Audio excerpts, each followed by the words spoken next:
Welcome to The Debate. It is Sunday, January 25th, 2026. If you've been following the news this week or, even just looking up at the night sky, you know that the landscape of our solar system is, well, it's shifting right beneath our feet. Or rather, above our heads. Blue Origin has just officially unveiled TeraWave, a massive constellation of 5,408 satellites intended to go head-to-head with SpaceX's Starlink. And this comes, barely 2 weeks after their successful test of a fully reusable heavy-lift rocket? We are living through what a lot of people are calling the billionaire space race. It is certainly the era of the billionaire. I'll give you that. But whether it's a race or something else entirely is what I really want to discuss. We're being fed this high-octane narrative of a gladiatorial contest between Elon Musk and Jeff Bezos, a clash of titans. But my question for you and for our listeners is whether this rivalry is a genuine engine of innovation that's, democratizing access to the cosmos, or if it's all a fake feud, just a performative spectacle designed to distract us while two men consolidate monopolistic power over the infrastructure of the future.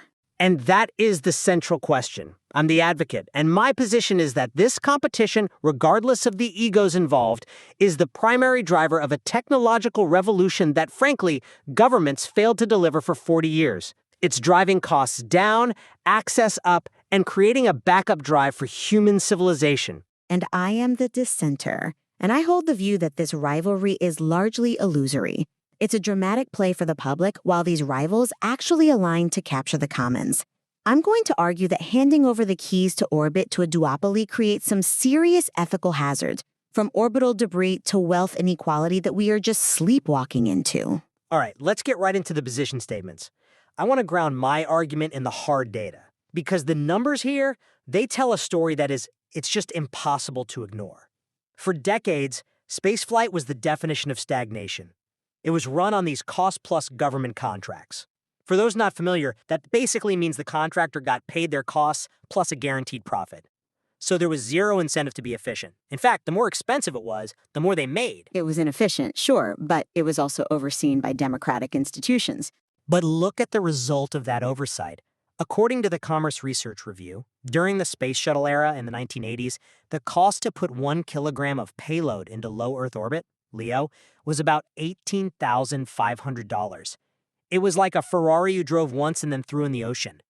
It was exclusive, slow, and just prohibitively expensive. Now, fast forward to today, January 2026. Because of this aggressive, capital-intensive push for reusability, pioneered by SpaceX and now being matched by Blue Origin, that cost has cratered. It's down to $2,700 per kilogram.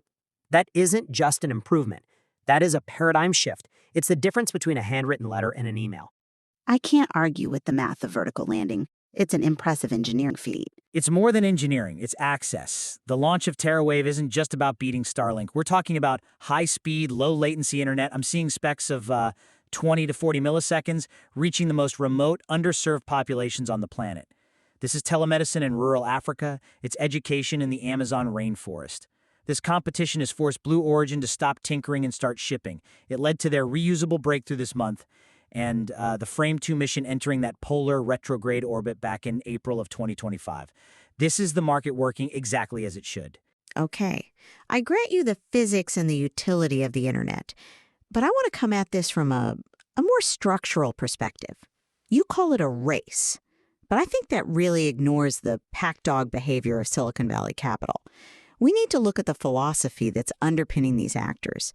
Peter Thiel, who's deeply connected to this whole ecosystem, has explicitly written that competition is a relic of history. And this is the important part. Monopolists lie to protect themselves. Well, that's a quote from a book. The reality on the launch pad is that they are fiercely competing. Are they, though, or are they just securing the perimeter? Look at the financial web. It's rarely discussed, but Google was a major early investor in SpaceX. Google was also funded early on by Bezos.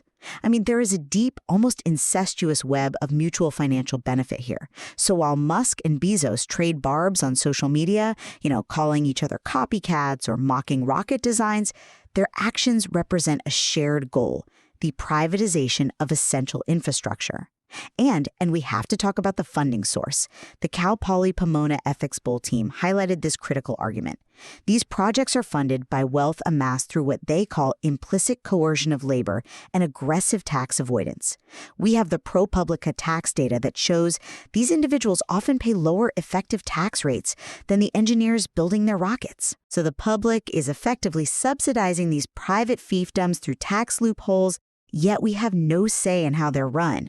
We're just cheering for two oligarchs to decide who gets to be the landlord of the sky. Okay, I have to push back on that. You're conflating the source of the money with the value of the innovation.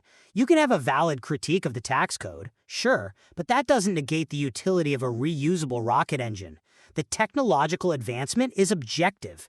And regarding this fake feud, I think you're being, well, a little too cynical. The friction is very real. Look at the legal battles. In 2021, Blue Origin sued NASA over SpaceX's $2.9 billion human landing system award. That wasn't a friendly disagreement among friends. That was a scorched earth legal battle that halted the moon program for months. Which proves my point. It was a battle for a government monopoly contract. It was a battle for market dominance. And that friction, it generates heat. Because of that loss, Blue Origin had to pivot.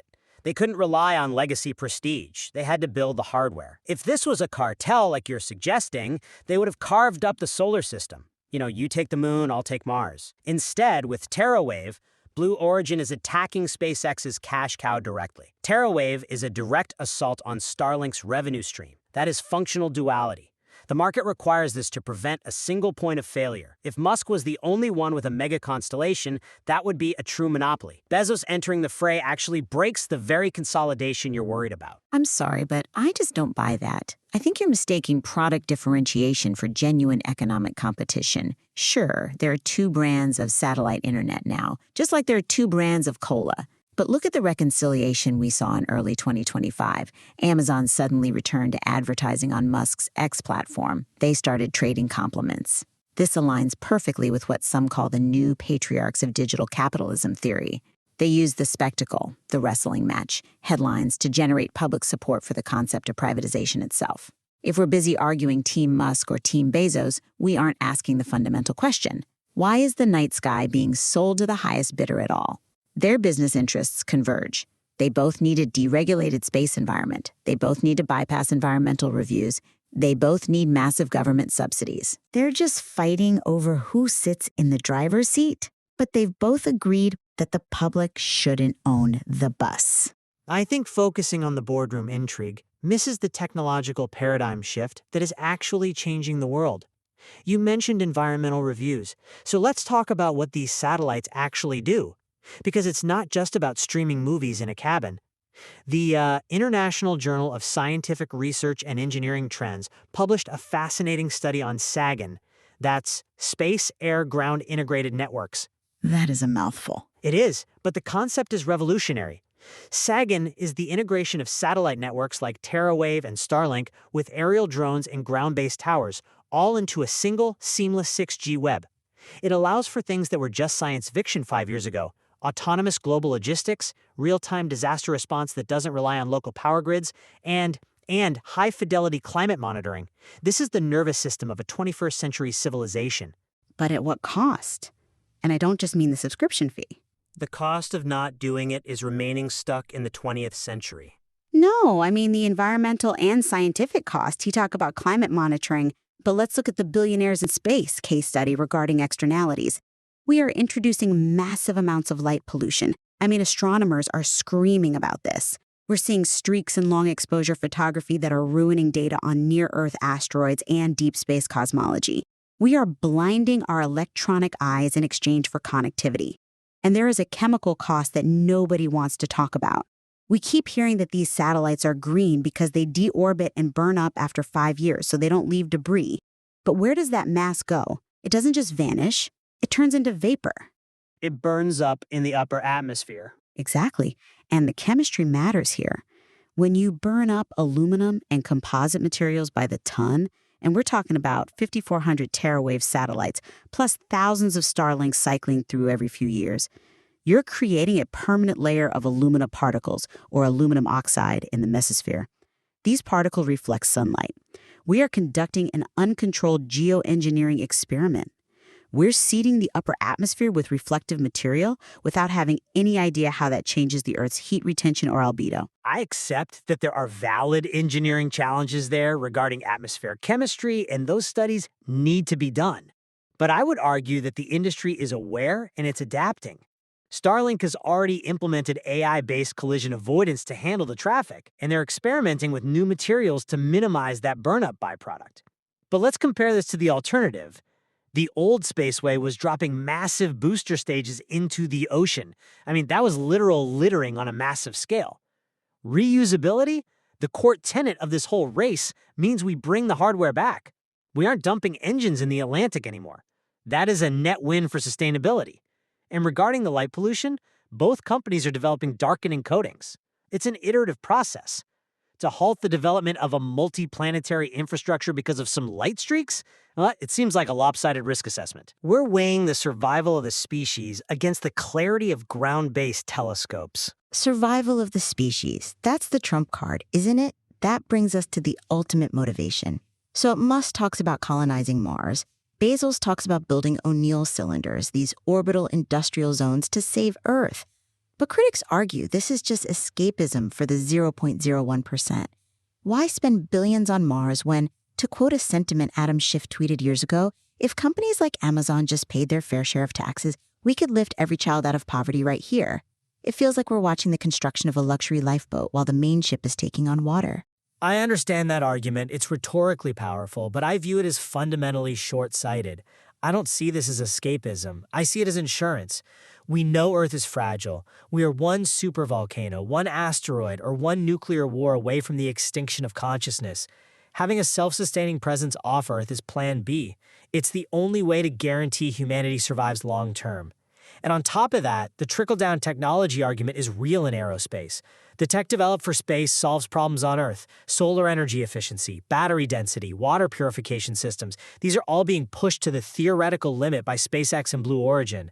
The billionaire aspect is a temporary phase. Think of the early days of aviation. It was a plaything for the wealthy and the daredevils. It was dangerous. It was expensive. But because they pushed the envelope, we now have commercial air travel. We are in the barnstorming era of space. I have to stop you on the aviation analogy because it's dangerous. Aviation wasn't built on a winner-take-all infrastructure owned by two men. The airports are public. Air traffic control is public. The sky is a common good. What Bezos and Musk are building is a privatization of the commons of space. Bezos has explicitly talked about building a road to space. Well, roads can have tolls. He wants to turn low Earth orbit into a landlord-tenant economy. If you want to leave the planet, you pay a toll to Amazon. And regarding Plan B, it creates a massive moral hazard.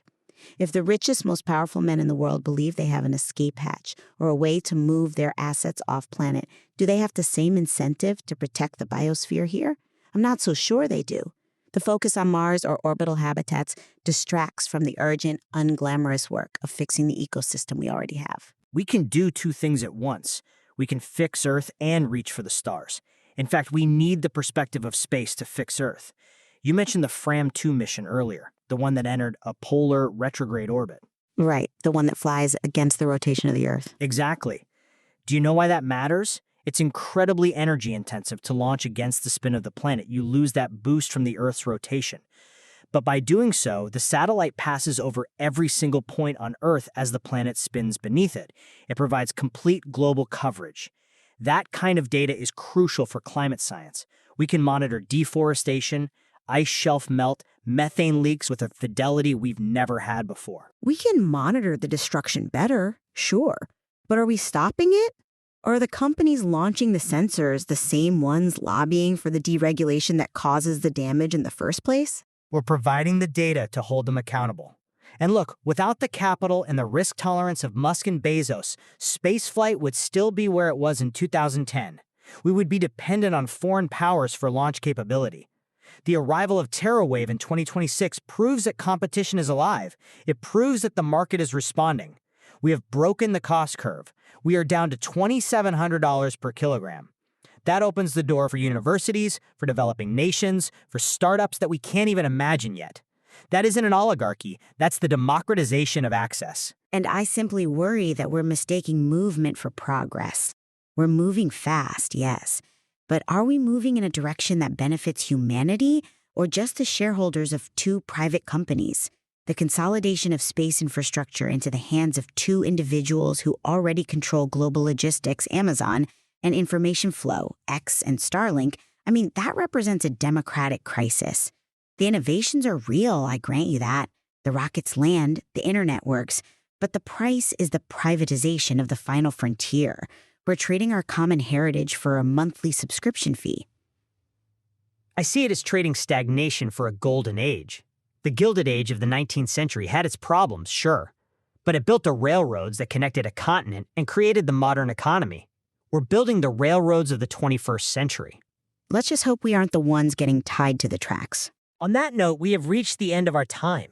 As always, the horizon is moving faster than we can catch it. We've heard two very different views of our current reality.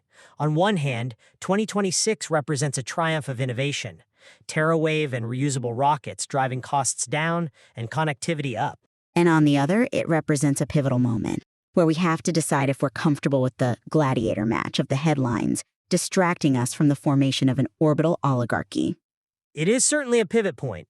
With Amazon's satellite network launching this week and SpaceX's polar missions expanding, the balance between corporate ambition and public interest is being tested in real time. Whether this is a new golden age or a gilded cage in orbit, well, that's for the listener to decide.